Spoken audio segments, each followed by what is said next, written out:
안녕하세요. 이제 에스모에서 임상 결과들이 발표가 될 텐데요. 미리 공부를 해놓으면은 뉴스 기사가 나오든 임상 결과가 나오든 빠르게 그 의미를 해석해낼 수가 있습니다.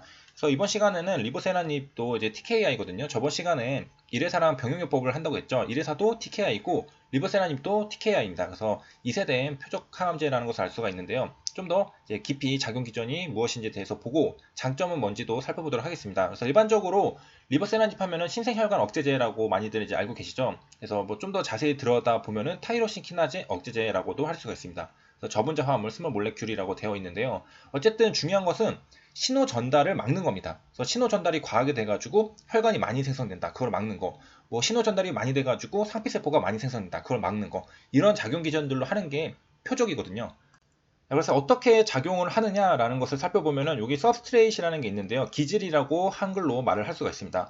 그래서 여기 보면은 키나제 도메인이라는 게 있는데 여기에 이거랑 이렇게 결합을 합니다. 하니까 갑자기 여기 뽕 하고 뭐가 나왔죠?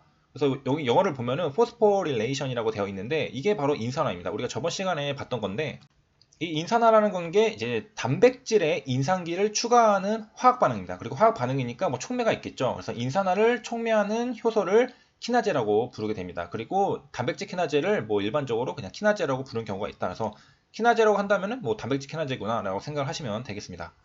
그래서 여기서 이렇게 되니까 얘가 액티베이트 됐다는 거예요. 그리고 인산화라는 것은 단백질에다가 인산기를 붙이는 거니까 여기 뭐가 하나 붙었구나. 그래서 액티베이트 됐구나라는 것을 이제 하면 되겠습니다.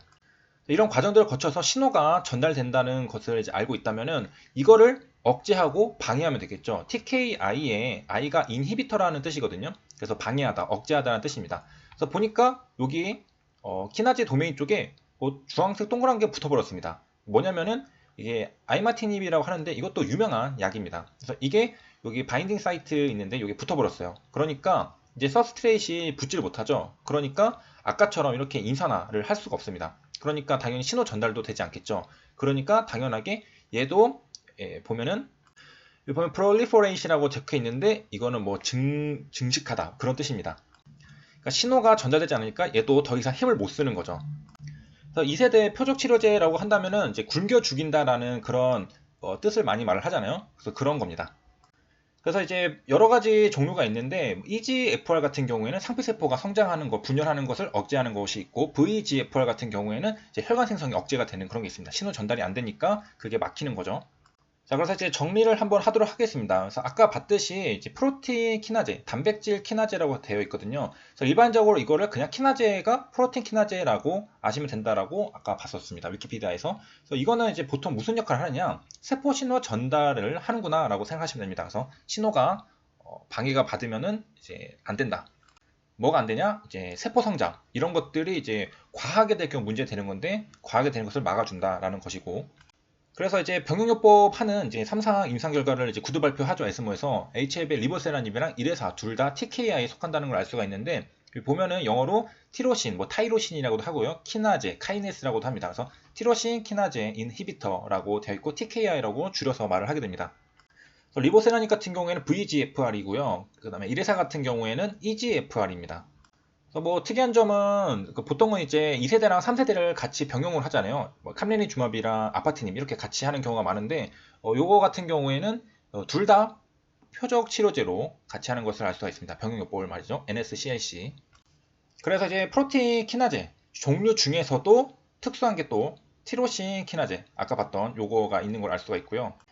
그 다음에 이제 이래사 같은 경우에는 어제 이제 살펴봤지만은 이제 뮤테이션, 유전자에 뮤테이션이 있을 경우에 효과가 아주 극적으로 있다라는 것을 또 확인할 수 있습니다. 그래서 10% 정도가 이제 극적인데, 동서 아시아인 같은 경우에는 뭐 35%에서 50%가 이제 여기에서 뮤테이션이 있다고 하고, 이제 서구인들 같은 경우에는 뭐 10% 정도가 뮤테이션이 있다고 합니다. 그래서 있으면 굉장히 효과가 좋다라는 점이고, 그래서 이제 장점이 뭐가 있느냐, 여기 보면은 TK 같은 경우에는 이제 기존 것들에 비해서 특이도가 높고 그리고 부작용이 적다라고 합니다. 그 다음에 이제 알약으로 정확히 알약인지 모르겠지만 입으로 먹고요. 그 다음에 복용이 간편하다. 그래서 이런 것들이 있고 병용요법이 쉽다. 그래서 지금 이제 아파트님만 해도 굉장히 많은 병용요법을 하고 있는 것을 다들 알고 계실 겁니다.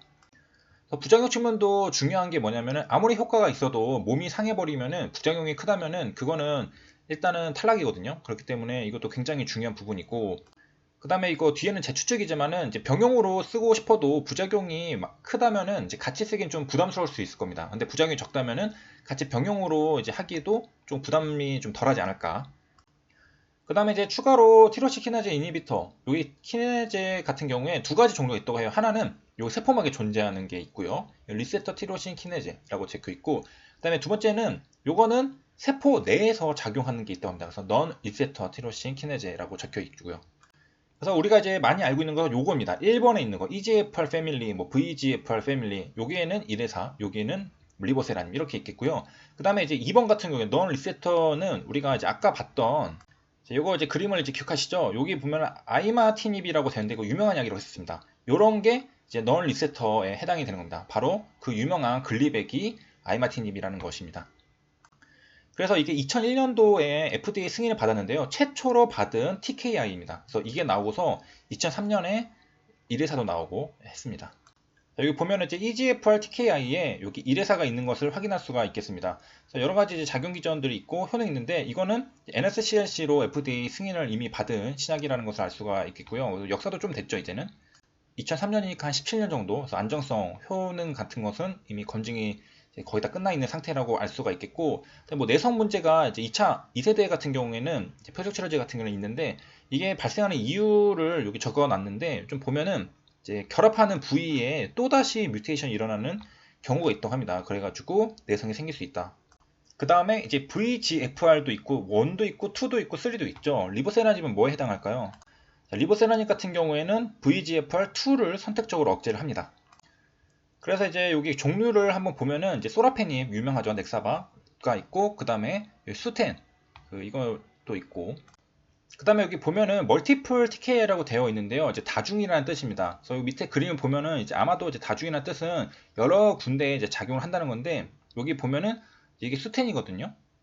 수텐 같은 경우에는 VGFR2뿐만 아니라 1도 같이 작용을 하는 것을 확인할 수 있고, 그다음 소라페닉 같은 경우에도 여기 보면은 VGFR2랑 3A 둘 다 다중으로 작용을 하는 것을 확인할 수 있습니다. 그래서 이제 여기서도 볼 수 있듯이 수텐이랑 넥사바가 대표적인 경구용 다중 표적 치료제다라는 것이고, 이제 월등한 효과를 보인다는 결과가 발표되었다고 합니다. 그 다음에 이제 여기는 TKI 종류들을 이제 적어놨는데 약품명, 상품명으로 되어 있습니다. 그래서 이렇게 내려가 보면은 생각보다 이제 많은 신약들이 개발이 되어가지고 지금 이제 시판이 되고 있다는 것도 확인할 수가 있겠고요. 그만큼 이제 효과가 있고 부작용이 적으니까 이렇게 많은 개발들이 일어나고 있었다는 것도 확인할 수 있겠습니다.